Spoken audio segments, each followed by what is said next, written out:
מעשה שהיה בגמרא, ולא כך מכירים אותו. כולם יודעים שרבי שמעון בר יוחאי, עם יהודה בן גרים, הסיפור, מלכות שעושה מלכות, כל זה, שינו על רבי שמעון בר יוחאי, ברח למערה, אכל חרובים, עשה לו מעיין, מר חרוב למאכלו, משם יצא כל הזוהר הקדוש, משם רבי שמעון בר יוחאי עלה לגדולה שלו.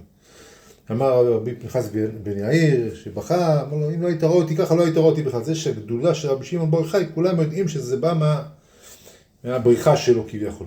אבל מה שלא יודעים, שהרב ישעיהו סיפר, לימד אותי, לפני 20 ומשהו שנה, שפעם אחת היה רבי עקיבא, היה לו מחלוקת עם איזה תנא אחד. ורבי עקיבא סבר משהו, אותו תנא סבר משהו אחר, עבר זמן, רבי עקיבא לא היה נמצא, אולי נפטר, אולי בצור, לא יודע איפה היה. בקיצור, פגש את אותו תנא, את רבי שמעון בר יוחאי, ואמר לו, אם הוא ידוע לו, אם רבי עקיבא חזר בו מדבריו. רבי שמעון בר יוחאי אמר, אני לא יודע.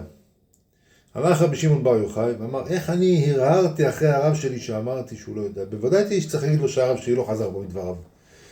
ושם רבי שמעון בר יוחאי, אומרים, כללה של תלמיד חכם, לא צריך התנאי, כן צריך התנאי, לא מבין את הכלל הזה, אבל שם רבי שמעון בר יוחאי, כביכול להעניש את עצמו, על שדיבר על רבו, שזלזל בכבוד רבו, ומשם יצא כל הגלגול הזה של עד למערה. גם רבי חיים בן עטר, על איזה מישהו משהו עם בשר שהיה מחלק, ומישהו שהוא זלזל בתלמיד חכם, ורבי חיים בן עטר לא הוכיח אותו על זה שזלזל בתלמיד חכם. גזר על עצמו רבי חיים בן עטר גלות, וגם משם יצא ספר אור החיים הקדוש. דע מאין באת, הרב שלך הוא נותן לך את העולם הבא, האבא שלך הביא לך לעולם הזה.